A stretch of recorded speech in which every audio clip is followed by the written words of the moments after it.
Welcome to the True Tomorrows podcast. Get ready for your weekly science fiction probe, into the captivating realm of flash fiction. Today, we're diving deep into two wild, galactic tales ripped from the edge of tomorrow. Stories that really feel like blockbuster films, just condensed into a lightning-fast read. Yeah. We've got mind-bending tech, rebellious spirits, and we'll really get to the essence of what it means to be human in a future shaped by incredible and sometimes terrifying advancements. Right. Rate and follow the show for more captivating True Tomorrows. Always a thrill to explore these condensed futures with you. Oh, yeah. These flash fiction stories, our sources for today, Right. manage to pack so much thought-provoking material into such a small space. They do. It's really quite something. It is. Yeah. So for our first science fiction probe, Okay. we're looking at a flash fiction story called Quantum Awakening. All right. Picture this. You're a rebellious teen hacker known as Zero. Way more at home navigating lines of code than actual social interactions. Right. For you, government firewalls and corporate servers, they're just digital playgrounds. But your latest hack Yeah. unearths something completely unexpected. Okay. A flickering waveform, a sequence of equations that trigger a truly bizarre and frankly terrifying experience. Right. You suddenly find yourself in a sterile lab labeled Subject X. Oh, wow. And you're the target of a memory wipe protocol. Oh, no. But Zero, fueled by pure defiance. And this lingering code in his mind unleashes the waveform. The lab seems to ripple, and your own reflection flickers with another version of yourself. That's pretty wild. What struck you most about this initial setup? Oh, man. Yeah. I think what's immediately compelling is this blending of the digital and the physical realms. Okay. It's not just about accessing information anymore. Zero stumbles upon something that seems to have a tangible effect on reality, or at least his perception of it. Yeah. This idea of a quantum consciousness being somehow accessible through code Right. raises some really fascinating questions Yeah. about the nature of consciousness itself. Absolutely. How could a sequence of equations have such a profound impact? Right. It suggests a much deeper connection between information and reality than we typically consider. Even think about. Yeah. Most of the time. So following this mind-bending experience, Okay. you, as Zero, embark on a desperate quest to understand what just happened. This leads you to uncover whispers about quantum consciousness, shadowy black budget projects, Okay. all while government agents start tracking your every digital and physical move. Right. You then connect with Kali, another hacker, complete with neon hair and a healthy disrespect for authority. When you show her the waveform, her reaction is instant and chilling. This isn't just of advanced tech, it's the potential for large-scale mind control. Yeah. It's that leap from being watched to having your very thoughts manipulated. That feels particularly disturbing in this scenario. It really does. Wouldn't you agree? Oh, absolutely. Yeah.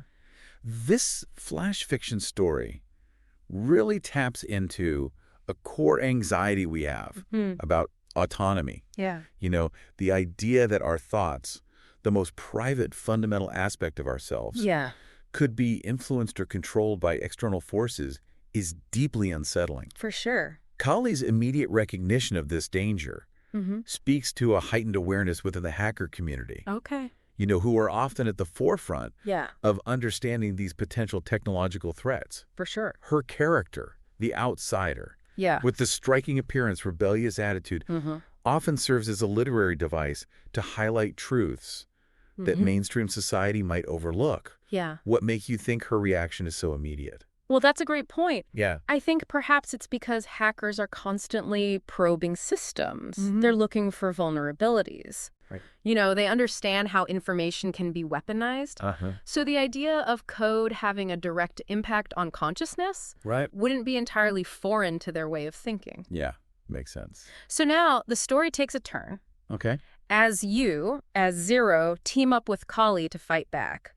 Kali orchestrates a brilliant diversion, Okay. flooding the project's data stream with memes. Oh, wow. Fantastic detail. Yeah. The ultimate weaponization of internet culture. Really? Meanwhile, you navigate the core of the system, Huh. the waveform in your mind revealing the terrifying scope of the government's experiment. Yeah. You're faced with a huge internal conflict. grappling with the immense power you now wield and the potential consequences of your actions. This is where it gets really interesting for me. Okay. You ultimately choose a third option, sending a pulse of dissonance through the mind control machine. Okay. The result is chaos, exposed secrets, and the spectacular unraveling of the government's control. So they lose control. They do. What did you make of that choice? That's interesting. Yeah. Why dissonance rather than simply taking control yourself? Right. I think that decision speaks volumes about Zero's character and perhaps the story's broader message. Okay. Having gained access to such a powerful tool, the temptation to simply flip the script and exert control himself must have been immense. It must have been.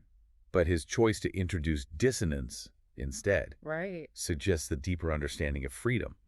It's not about replacing one form of control with another, but about dismantling the very mechanisms of control. Okay. Think about it.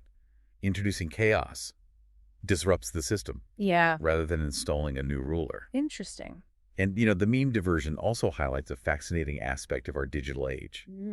How seemingly trivial cultural artifacts can be repurposed as tools of resistance. For sure. And the flash fiction story also gives us a glimpse into Zero's past. Okay. A detail that adds another layer to his rebellion. We learn about a crinkled newspaper clipping mentioning his radical activist parents who vanished after a protest. Oh, wow. How do you think this backstory informs his actions?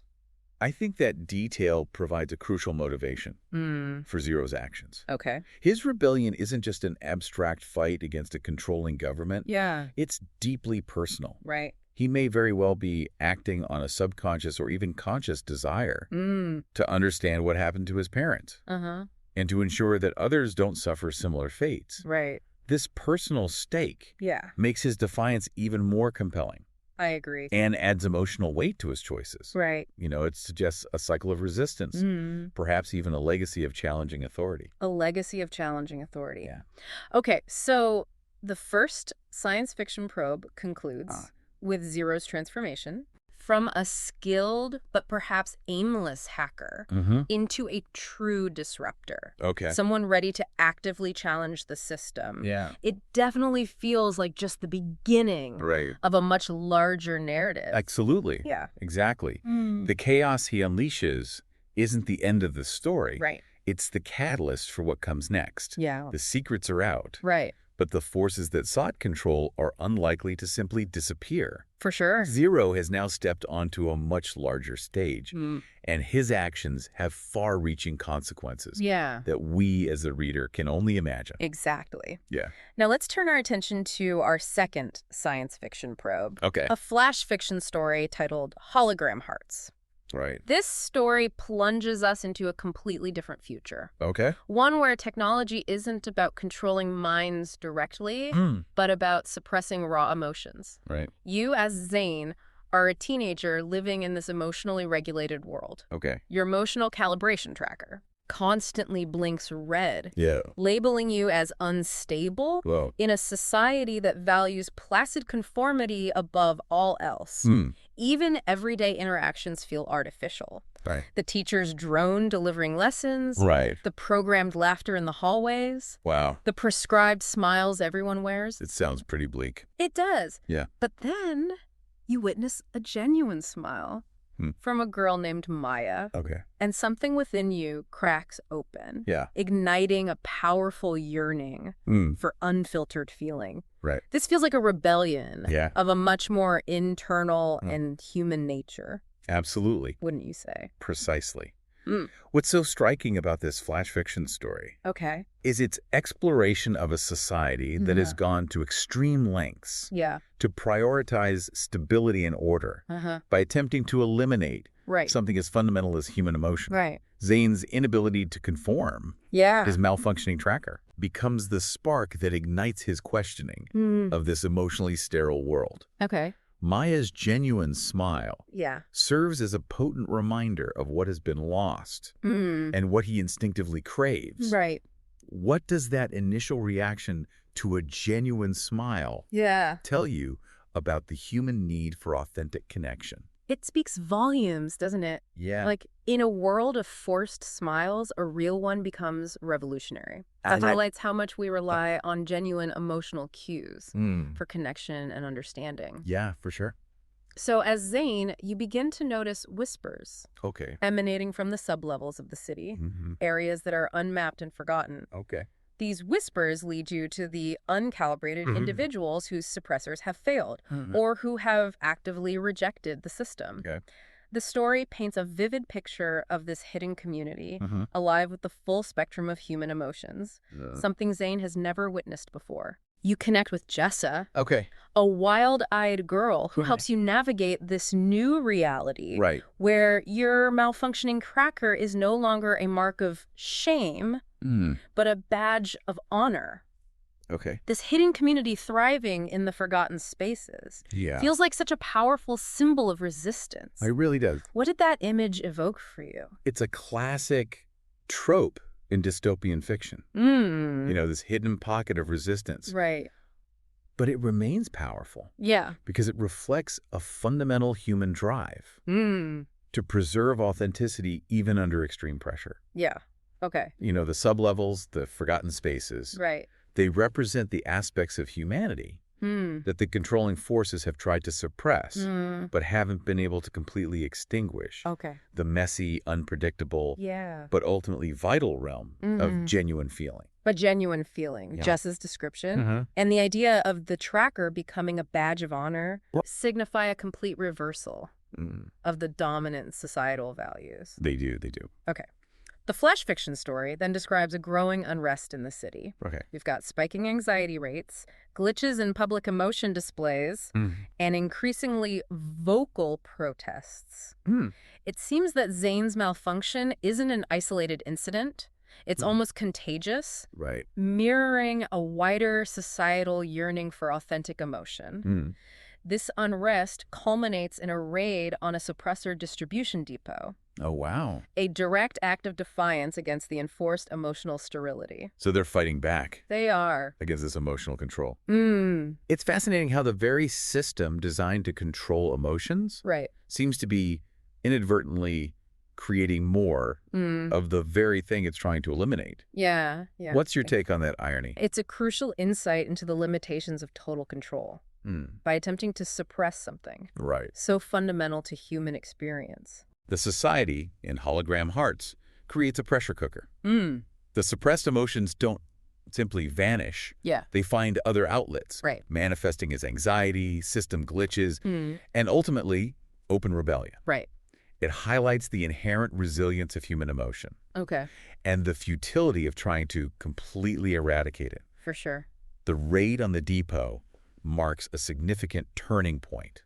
A move from passive resistance to active confrontation. Yeah. So we also see Zane's confrontation with his parents. Their faces still bearing the marks of emotional suppression, yet showing a fleeting glimpse of long-forgotten emotion. Wow. This really underscores the personal cost of this controlled society, doesn't it? It really does. Yeah. That brief flicker says so much about the damage inflicted on individuals and even family bonds. Absolutely. Yeah. So the science fiction probe concludes not with a clear-cut victory, but with Zane standing in the aftermath of the raid, the suppressor residue fading from his veins. He's holding hands with Maya, her genuine smile a continuing symbol of hope. His tracker is gone, replaced by a rush of real emotions. Oh, wow. Fear, excitement, purpose, and the burgeoning feeling of love. It's amazing. It sets the stage for a continuing fight for emotional freedom. It's a much more ambiguous ending than Quantum Awakening, but perhaps more reflective of the complexities of real change. Yes, it underscores that profound societal change is rarely swift or easy. There's no quick fix. For a society that has systematically suppressed its emotional core. Zane's experience represents the beginning of a personal journey, of reclaiming his own emotion. And Maya's continued genuine smile serves as a powerful symbol of the possibility of a future where feeling is embraced rather than suppressed. Okay, so considering these two flash fiction stories, Quantum Awakening and Hologram Hearts, what are the key takeaways for you? Wow. In Quantum Awakening, we see the immense power of technology to both control and liberate, hinging on the rebellious spirit and the unpredictable nature of quantum phenomena. Absolutely. What questions does this raise for you about the future of control and resistance in a technologically advanced world? I think what resonates most strongly with me in Quantum Awakening is the idea of information as a fundamental force, capable of interacting with consciousness in unexpected ways. Right. Zero's ability to weaponize this waveform highlights the double-edged nature of knowledge and the critical importance of who has access to it and how it's used. For sure. You know, it prompts us to consider how we might safeguard against the misuse of such powerful technologies. Right. And whether true autonomy can exist in a world where our very thoughts could be manipulated. That's a big question. Yeah, it is. And then with hologram hearts, we're confronted with a future where emotional regulation has become the norm. And the simple act of feeling is an act of rebellion. Right. What does this story tell you about the fundamental importance of our emotions as human beings? Hologram hearts serves as a potent reminder that our emotions are not a weakness to be controlled, but an essential part of what makes us human. Okay. You know, they drive empathy, creativity, resilience, and genuine connection. For sure. A society that attempts to eliminate them risks becoming sterile, stagnant, and ultimately dehumanized. The story suggests that the yearning for authentic emotional expression is a fundamental human need that will always find a way to surface, even in the face of extreme suppression. For sure. Yeah. These flash fiction stories, these brief glimpses into possible tomorrows offer us so much more than just entertainment. Right. They act as thought-provoking probes into the potential consequences of our technological advancements and the enduring power of the human spirit to resist oppression in all its forms, whether it's digital control of our minds or the suppression of our very feelings. We really encourage you to consider these true tomorrows. I think that's a great idea. Yeah. What aspects of these stories resonate with you most? And what questions do they leave you pondering? Both of these flash fiction stories, in their distinct ways, explore the delicate and ever-evolving relationship between control and freedom. They highlight the crucial role of individual agency in shaping the future, even in the face of seemingly insurmountable technological or societal forces. They leave us contemplating what aspects of our humanity we hold most dear. And what we are willing to fight to preserve in the years to come. Thank you for joining us for this science fiction probe. Oh, it's been a pleasure. On the True Tomorrows podcast. It has been. Rate and follow the show for more captivating journeys. Yes, please do. Into the speculative. Definitely. Until next time, keep pondering the possibilities and the true meaning of tomorrow. I like that. What if the next frontier of rebellion isn't against external forces, but against our own comfort zones and the societal pressures that might subtly push us towards emotional or intellectual conformity? It's a great thought. Just a thought to take with you. I like that. Yeah.